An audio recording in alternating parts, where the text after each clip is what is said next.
I never thought a broken-down truck in the middle of nowhere would be the place where my life finally began again. But that's exactly what happened on a scorching stretch of Arizona highway, 70 miles east of Flagstaff, when a female Hell's Angel pulled over, fixed my dying Ford, and rode off into the sunset, leaving behind an envelope that would rewrite everything I thought I knew about second chances. My name is Marcus Reilly. 36 years old. Former Army mechanic. Former husband. Former everything that once made sense in my life. I never expected a broken-down truck on a lonely stretch of Arizona highway to become the turning point of my entire existence. But that is exactly what happened one burning evening 70 miles east of Flagstaff. The sun was sinking low, painting the desert mountains in deep orange and blood red. I had been driving east with no real destination, just trying to outrun everything I had lost. My marriage. My garage. My peace of mind. Everything. Then the old Ford F-150 started coughing. A loud rattle followed. White smoke poured from under the hood like a distress signal. I managed to limp the truck onto the shoulder and killed the engine. Silence swallowed me whole. I stepped out into the intense heat. Popped the hood. The radiator hose had split wide open. Coolant was everywhere. No spare hose. No cell service. Only $20 in my wallet and a whole lot of regret in my chest. I sat on the tailgate with my head in my hands. For the first time in years I allowed the darkest thought to surface. Maybe this is how it ends. The desert stretched out empty in both directions. No cars. No help. Just me and the long black road that seemed to mock every bad decision I had ever made. Then I heard it. The deep unmistakable thunder of a Harley-Davidson motorcycle rolling down the highway.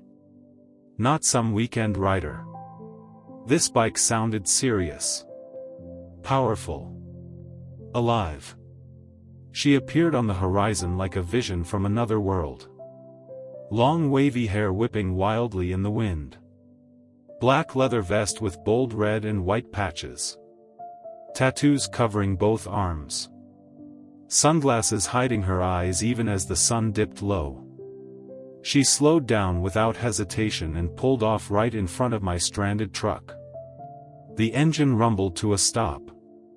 She swung one long leather-clad leg over the seat and walked straight toward me with total confidence. "You look like you are having a real bad day, cowboy," she said. Her voice was low and smoky with just a hint of amusement. I could barely speak. Up close she was even more striking. Mid-30s. Strong. Beautiful in that raw, dangerous way that makes a man forget how to form words. "Name is Reilly," she continued without waiting for my reply. "Let me take a look at what we have here." Before I could protest she was already at the hood. Tools appeared from her saddlebag as if she had done this exact thing 100 times before. I finally found my voice. "Marcus. Marcus Reilly. You really do not have to stop for me." "Save it," she replied while already kneeling down. "I have fixed worse on the side of worse roads than this one." "Military?" She nodded toward the faded army sticker on my rear window. "Was. 2 tours. Mechanic with the 10th Mountain Division." She paused for half a second. Something shifted behind those sunglasses.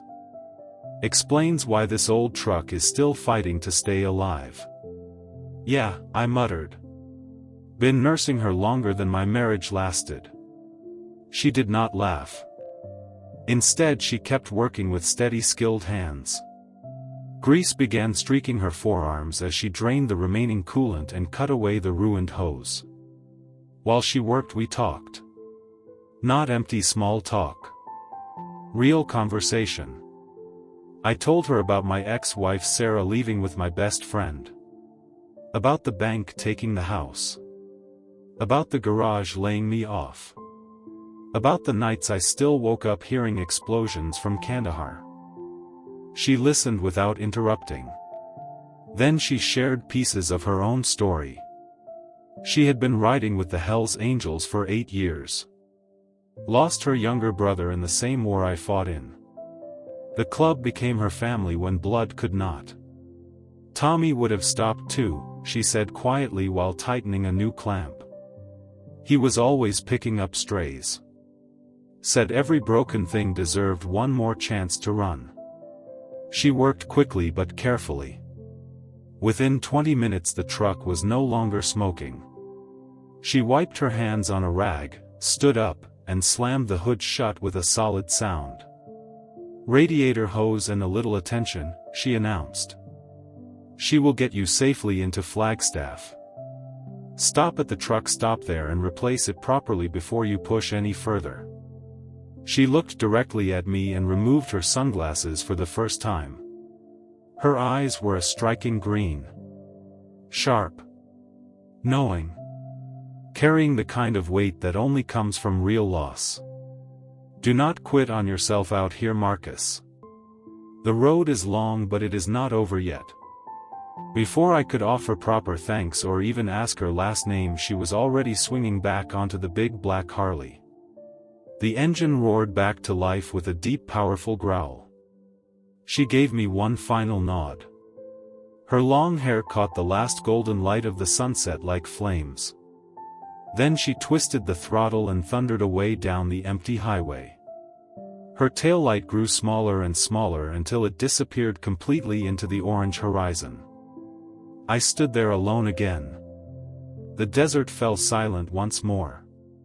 But something inside my chest felt different. Lighter. As if the heavy weight I had carried for years had finally shifted, even if only by an inch. I climbed back into the truck. Turned the key. The engine fired up smoothly. No smoke. No rattle. Just clean, steady power. I sat there for a moment with both hands on the wheel, simply breathing. That is when I noticed it. On the passenger seat lay a plain manila envelope. It had not been there before. She must have slipped it inside while I was distracted watching her work. My heart began pounding hard. I picked it up and tore it open with shaking hands. Inside were 2 items that stopped time. Tommy Kane. My brother in arms. The man who dragged me out of a burning Humvee in Helmand Province 10 years earlier. The man whose body I helped carry onto the medevac bird. The man whose funeral I attended still bleeding from my own wounds. We had been told his dog tag was lost forever in the chaos of that day. Second item was a brass key attached to a small leather tag. Handwritten on the tag in permanent marker were simple instructions. Storage Unit 47. Flagstaff Truck and Storage. Combination 190812. At the bottom of the envelope was a folded letter. 2 pages. One written in Tommy's familiar block handwriting. The other in Reilly's elegant flowing script. I read Tommy's letter first. My hands trembled so badly the paper shook. Brother.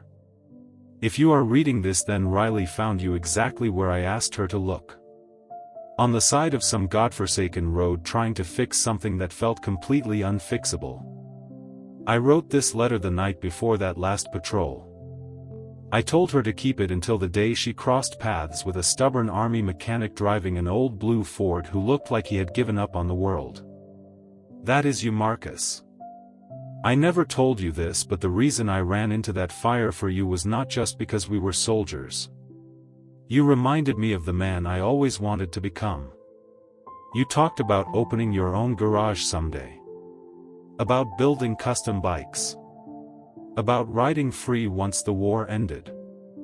I made it my mission to make sure you got that chance, even if I did not. The key opens everything that mattered to me. My custom Softail is waiting in Storage Unit 47. The title is already in your name. Reilly handled the paperwork through the club. There is $38,000 in cash as well. My poker winnings and final pay. Use it. Build the garage. Ride the bike. Live the life we both dreamed about when the mortars finally stopped. Do not waste the second chance I bought you with my life, Sergeant. That is an order. Ride free, brother. Tommy. Tears blurred the words until I could no longer read them. Then I read Reilly's note. Marcus. I knew it was you the moment I saw that old Ford. Tommy described it so many times in his letters. He called it the only truck in the motor pool that still ran like it had something to prove. He made me swear that if I ever found you broken down and lost, I would fix more than just the engine. He loved you like blood. Now you have what is left of him. Do not try to find me. The club has its own road to ride.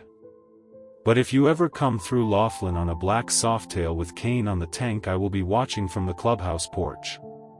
Fix yourself the same way I fixed your truck. Reilly Kane. Hell's Angels Nomad. I sat motionless in the truck as complete darkness settled over the desert. Stars began appearing overhead like quiet witnesses to everything that had just happened. The dog tag now hung around my neck. The key felt warm in my palm. The engine idled smoothly beneath me. 6 hours later I reached Flagstaff. I found the storage facility just before midnight. Unit 47.